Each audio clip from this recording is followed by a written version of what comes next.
Hello! ABARAT, Clive Barker. It's been a couple days, so let's get some chapters in, shall we? Alright. Everything is a disaster. But it's not that bad. Ooh, look how far we are. Can't tell? That's where the bookmark is. So, we left off at chapter 11. The card players. The 4 players were a mixture of species. Their skin was scaly and had silvery green gleam to it, while their hands, in which they held fans of very battered playing cards, were webbed. Their faces, however, possessed all of the features of a human face, but seasoned with a hint of fish. The game they were immersed in seemed to be demanding their full attention, but not one of the 4 noticed Candy until she came barreling down the flank of the wave and all but collided with their table. "Hey, watch out," a female amongst the quartet complained, "and keep your distance. No spectators." 3 of the players were looking up at Candy now, while the 4th took the opportunity to take a surreptitious peek at the cards held by the players to his left and right. As soon as he had done so, he concealed his cheating by feigning a great deal of interest in Candy. "You look lost," said the cheat, who was the male of the hybrid species. His accent seemed vaguely French. "Yes, I suppose I am," said Candy, spitting out water. "Actually, I suppose I'm very lost." "Help her, Dodo," the cheat casually said to the player on his left.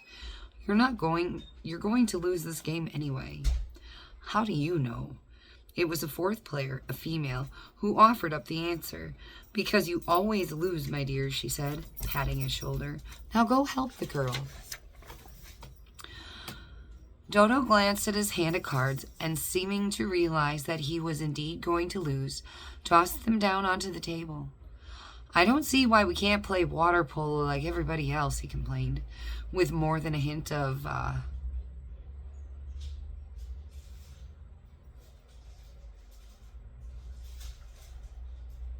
piscatorial pout. P-I-S-C, piscatorial. Piscatorial pout. That's a new word. You know what? Fuck it. We're going to learn right here, and I'm going to learn. So, the word is P-I-S-C. We're learning how to fucking... Yep. New language. Sorry, not sorry. P-I-S-C. Piscatorial pout. So it must be like a picture-y. S-P-Q-R-S-T. P-I-S... N-O-P-Q-R-S. P-I-S-C. Bitch. P-I-Q-R-S. P-I-S-C.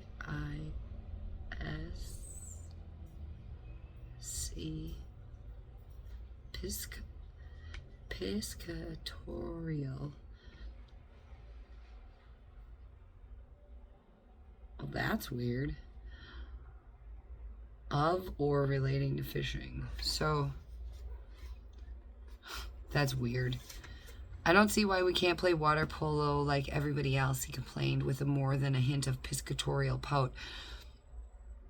Pescatorial. Oh, like fish. Weird. Sorry and thank you.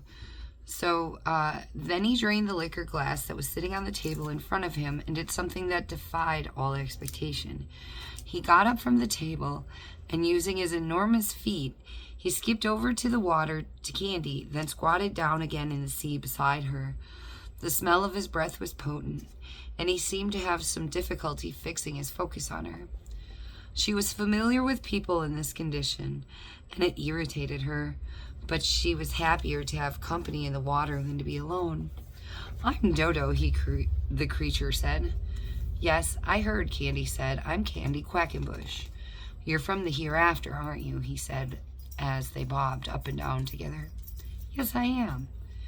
"If you're thinking of going back, it's going to be a long trip." No, I don't want to go back, Candy said. I'm headed for ABARAT. You are. At the mention of ABARAT, there was a show of interest from the rest of the table. 2 of the 3 other players threw in their hands, leaving the cheat protesting that this was unfair because he had the winning hand.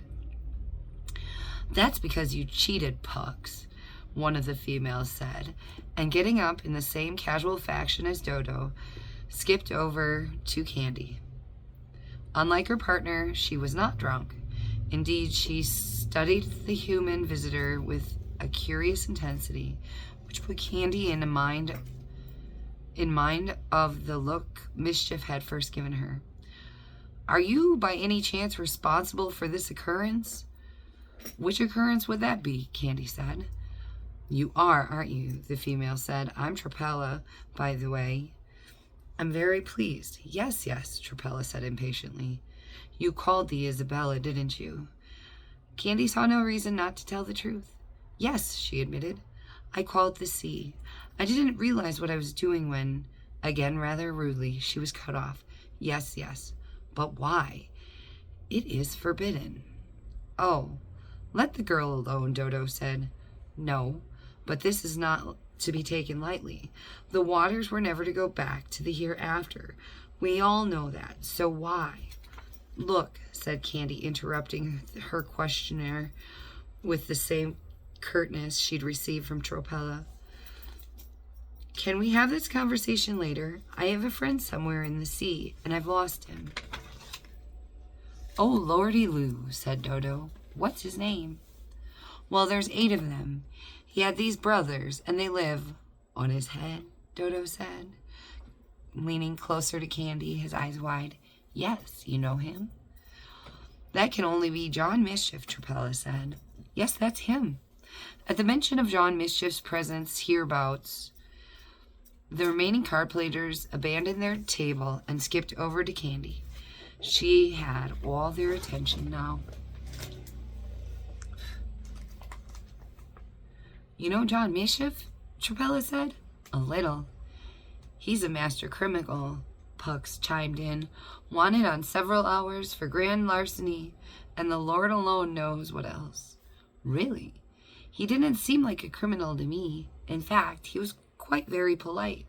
Oh, we don't care if he's a criminal, said Trapella.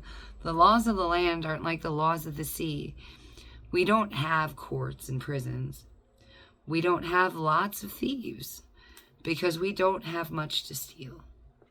We're all sea skippers, by the way, Dodo explained. And you, Trapella, still studying Candy with that odd intensity of hers? You were not wanted here, perhaps. I'm sorry? You weren't wanted in your world. Your business is that in ABARAT. Trapella didn't seem to require Candy to confirm or deny this. She was simply informing her of something she had already decided. I wonder if we could do something about finding Mischief, Candy said, looking from face to face. Dodo, Pucks said, you have the largest voice. Oh, my pleasure, said Dodo. He clambered somewhat unsteadily onto the surface of the water and skipped up to the side of the next large wave. Having reached the top, he stood there and hollered, confirming the fact that he indeed had a voice of operatic proportions.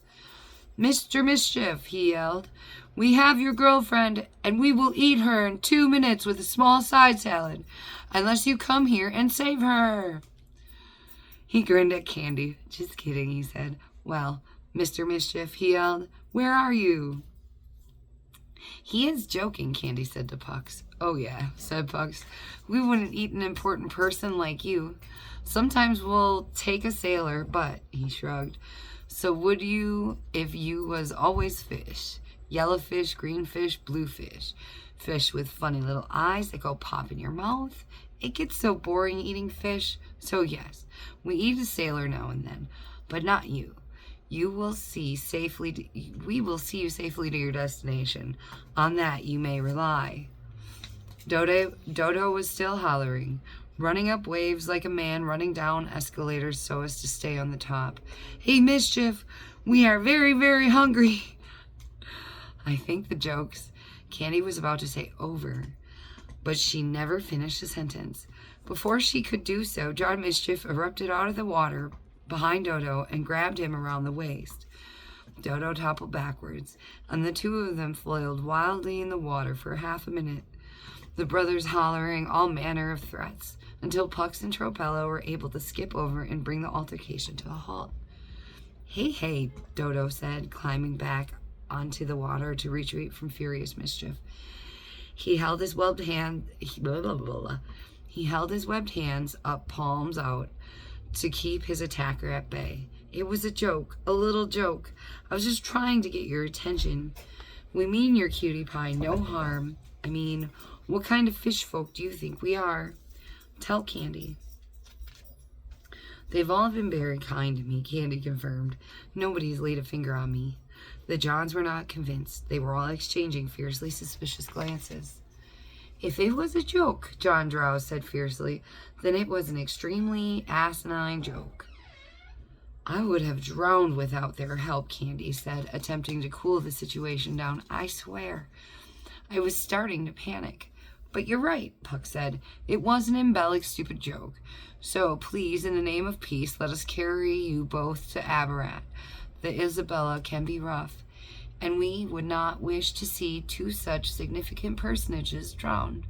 You would carry us? Said John Mischief, smiling his unruly smile. Truly? Truly, said Tropella. It's the least we can do. It certainly sounded like a good idea to Candy, despite the fact that she had done it as John Mischief had suggested, and relied on Mama Isabella to bear her up. She was still extremely tired. The icy water and the pummeling of the waves, not to mention the pursuits that had preceded this aquatic adventure, had taken their toll. What do you think? Candy said to the Johns. Should we accept the ride? I think it's up to you, Mischief said. Good, Candy said. Then I say yes. Yes, said Pucks to Mischief.